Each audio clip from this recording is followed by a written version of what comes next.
श्री राम जी का यश कहते हुए वे लंका में आए और रावण के चरणों में सिर नवाए। दशमुख रावण ने हंसकर बात पूछी, अरे शुक, अपनी कुशल क्यों नहीं कहता?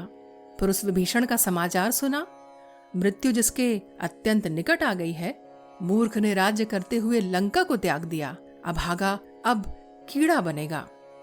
जौ के साथ जैसे घुन भी पिस जाता है, वैसे ही नर वानरों के साथ वह भी मारा जाएगा। फिर भालू और वानरों की सेना का हाल कह, जो कठिन काल की प्रेरणा से यहाँ चली आई है और जिनके जीवन का रक्षक कोमल चित्त वाला बेचारा समुद्र बन गया है, अर्थात उनके और राक्षसों के बीच में यदि समुद्र न होता तो अब तक राक्षस उन्हें मारकर खा गए होते।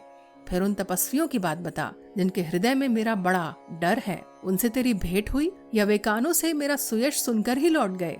शत्रु सेना का तेज और बल बताता क्यों नहीं? तेरा चित्त बहुत ही चकित सा क्यों हो रहा है? दूत ने कहा, हे नाथ, आपने जैसे कृपा करके पूछा है वैसा ही क्रोध छोड़कर मेरा कहना मानिए। जब आपका छोटा भाई श्री राम जी से जाकर मिला, तब उसके पहुंचते ही श्री राम जी ने उसका राज तिलक कर दिया। हम रावण के दूत हैं, यह कानों से सुनकर वानरों ने हमें बांधकर बहुत कष्ट दिए, यहाँ तक कि वे हमारे नाक कान काटने लगे। श्री राम जी की शपथ दिलाने पर कहीं उन्होंने हमको छोड़ा। हे नाथ, आपने श्री राम जी की सेना पूछी, सो वह तो 100 करोड़ मुखों से भी वर्णन नहीं की जा सकती। अनेकों रंगों के भालू और वानरों की सेना है, जो भयंकर मुख वाले, विशाल शरीर वाले और भयानक हैं। जिसने नगर को जलाया और आपके पुत्र अक्षय कुमार को मारा, उसका बल तो सब वानरों में थोड़ा है। असंख्य नामों वाले बड़े ही कठोर और भयंकर योद्धा हैं। उनमें असंख्य हाथियों का बल है और वे बड़े ही विशाल हैं। विविध, मयंद, नील, नल, अंगद, गद, विकटास्य, दधिमुख, केसरी, निषट, शठ और जाम्बवान, ये सभी बल की राशि हैं। ये सब वानर बल में सुग्रीव के समान है और इनके जैसे करोड़ों हैं। उन बहुत सौ को गिन ही कौन सकता है? श्री राम जी की कृपा से उनमें अतुलनीय बल है। वे तीनों लोगों को तृण के समान तुच्छ समझते हैं। हे दशग्रीव, मैंने कानों से ऐसा सुना है कि 18 पद्म तो अकेले वानरों के सेनापति हैं। हे नाथ, उस सेना में ऐसा कोई वानर नहीं है जो आपको रण में ना जीत सके। सबके सब अत्यंत क्रोध से हाथ मींचते हैं, पर श्री रघुनाथ जी उन्हें आज्ञा नहीं देते। हम मछलियों और सांपों सहित समुद्र को सोख लेंगे, नहीं तो बड़े बड़े पर्वतों से उसे भर कर पाट देंगे और रावण को मसल कर धूल में मिला देंगे। सब वानर ऐसे ही वचन कह रहे हैं, सब सहज ही निडर हैं। इस प्रकार गरजते और डपटते हैं मानो लंका को निगल ही जाना चाहते हैं। सब वानर भालू सहज ही शूरवीर हैं। फिर उनके सिर पर प्रभु श्री राम जी हैं। हे रावण, वे संग्राम में करोड़ों कालों को जीत सकते हैं। श्री रामचंद्र जी के तेज, बल और बुद्धि की अधिकता को लाखों शेष भी नहीं गा सकते। वे एक ही बाण से सैकड़ों समुद्रों को सोख सकते हैं। परंतु नीति निपुण श्री राम जी ने आपके भाई से उपाय पूछा। आपके भाई के वचन सुनकर श्री राम जी समुद्र से राह मांग रहे हैं। उनके मन में कृपा भरी है, इसलिए वे उसे सोखते नहीं।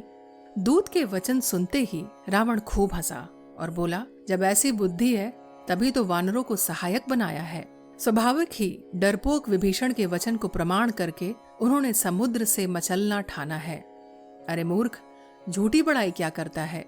बस मैंने शत्रु के बल और बुद्धि की थाह पा ली। जिसके विभीषण जैसा डरपोक मंत्री हो, उसे जगत में विजय और विभूति कहाँ? दुष्ट रावण के वचन सुनकर दूत का क्रोध बढ़ गया। उसने मौका समझकर पत्रिका निकाली और कहा, श्री राम जी के छोटे भाई लक्ष्मण ने यह पत्रिका दी है।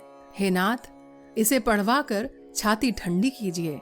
रावण ने हंसकर उसे बाएं हाथ से लिया और मंत्री को बुलवाकर यह मूर्ख उसे पढ़ने लगा। पत्रिका में लिखा था, अरे मूर्ख, केवल बातों से ही मन को रिझाकर अपने कुल को नष्ट भ्रष्ट न कर। श्री राम जी से विरोध करके तू विष्णु, ब्रह्मा और महेश की शरण जाने पर भी नहीं बचेगा।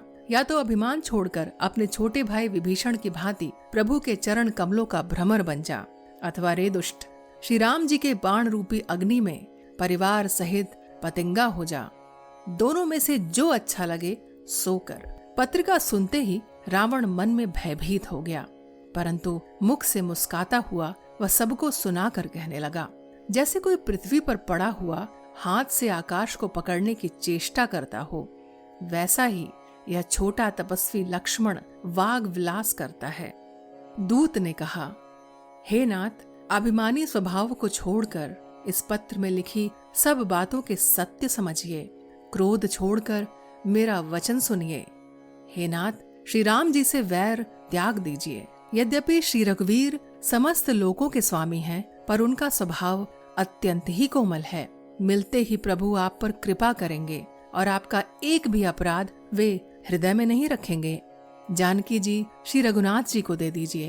हे प्रभु, इतना कहना मेरा कर दीजिए। जब उस दूत ने जानकी जी को देने के लिए कहा, तब दुष्ट रावण ने उसको लात मारी। वह भी विभीषण की भांति चरणों में सिर नवाकर वहीं चला जहां कृपा सागर श्री रघुनाथ जी थे। प्रणाम करके उसने अपनी कथा सुनाई और श्री राम जी की कृपा से अपनी गति मुनि का स्वरूप पाई। शिवजी कहते हैं, हे भवानी, वह ज्ञानी मुनि था। अगस्त ऋषि के शाप से राक्षस हो गया था। बार बार श्री राम जी के चरणों की वंदना करके वह मुनि अपने आश्रम को चला गया। इधर 3 दिन बीत गए, किंतु जड़ समुद्र विनय नहीं मानता। तब श्री राम जी क्रोध सहित बोले, बिना भय के प्रीति नहीं होती। हे लक्ष्मण, धनुष बाण लाओ, मैं अग्नि बाण से समुद्र को सोख डालूं। मूर्ख से विनय, कुटिल के साथ प्रीति, स्वाभाविक ही कंजूस से सुंदर नीति, उदारता का उपदेश, ममता में फंसे हुए मनुष्य से ज्ञान की कथा, अत्यंत लोभी से वैराग्य का वर्णन, क्रोधी से शांति की बात और कामी से भगवान की कथा। इनका वैसा ही फल होता है जैसे ऊसर में बीज बोने से होता है, अर्थात ऊसर में बीज बोने की भांति यह सब व्यर्थ जाता है। ऐसा कहकर श्री रघुनाथ जी ने धनुष चढ़ाया। यह मत लक्ष्मण जी के मन को बहुत अच्छा लगा। प्रभु ने भयानक अग्नि बाण संधान किया, जिससे समुद्र के हृदय में अग्नि की ज्वाला उठी। मगर, सांप तथा मछलियों के समूह व्याकुल हो गए। जब समुद्र ने जीवों को जलते जाना, तब सोने के थाल में अनेक मणियों रत्नों को भरकर अभिमान छोड़कर वह ब्राह्मण के रूप में आया। काक भुषुंडी जी कहते हैं, हे गरुण जी, सुनिए, चाहे कोई करोड़ों उपाय करके सींचे, पर केला तो काटने पर ही फलता है। नीच विनय से नहीं मानता, वह डांटने पर ही झुकता है। समुद्र ने भयभीत होकर प्रभु के चरण पकड़कर कहा, हे नाथ, मेरे सब अवगुण क्षमा कर दीजिए। हे नाथ, आकाश, वायु, अग्नि, जल और पृथ्वी, इन सब की करनी स्वभाव से ही जड़ है।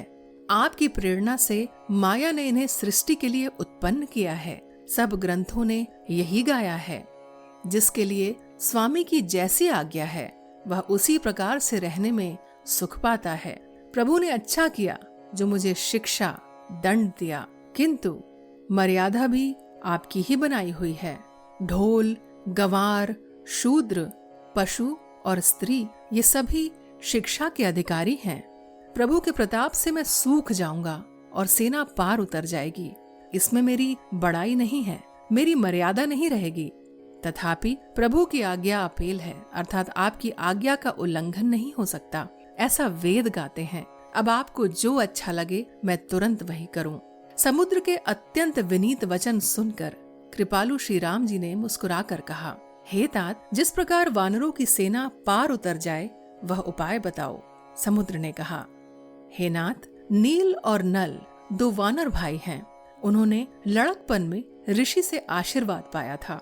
उनके स्पर्श कर लेने से ही भारी भारी पहाड़ भी आपके प्रताप से समुद्र पर तैर जाएंगे। मैं भी प्रभु की प्रभुता को हृदय में धारण कर अपने बल के अनुसार जहाँ तक मुझसे बन पड़ेगा सहायता करूंगा। हे नाथ, इस प्रकार समुद्र को बंधाइए जिससे तीनों लोकों में आपका सुंदर यश गाया जाए। इस बाण से मेरे उत्तर तट पर रहने वाले पाप के राशि दुष्ट मनुष्यों का वध कीजिए। कृपालु और रणधीर श्री राम जी ने समुद्र के मन की पीड़ा सुनकर उसे तुरंत ही हर लिया। श्री राम जी का भारी बल और पौरुष देखकर समुद्र हर्षित होकर सुखी हो गया। उसने उन दुष्टों का सारा चरित्र प्रभु को कह सुनाया। फिर चरणों की वंदना करके समुद्र चला गया। समुद्र अपने घर चला गया। श्री रघुनाथ जी को यह मत अच्छा लगा। यह चरित्र कलयुग के पापों को हरने वाला है। इसे तुलसीदास जी ने अपनी बुद्धि के अनुसार गाया है। श्री रघुनाथ जी के गुण समूह सुख के धाम, संदेह का नाश करने वाले और विषाद का दमन करने वाले हैं। अरे मूर्ख मन, तू संसार की सब आशा भरोसा त्याग कर निरंतर इन्हें गा और सुन। श्री रघुनाथ जी का गुणगान संपूर्ण सुंदर मंगलों को देने वाला है। जो इसे आदर सहित सुनेंगे वे बिना किसी जहाज के ही भवसागर को तर जाएंगे। कलयुग के समस्त पापों का नाश करने वाले श्री रामचरितमानस का यह 5वां सोपान समाप्त हुआ। सुंदरकांड समाप्त।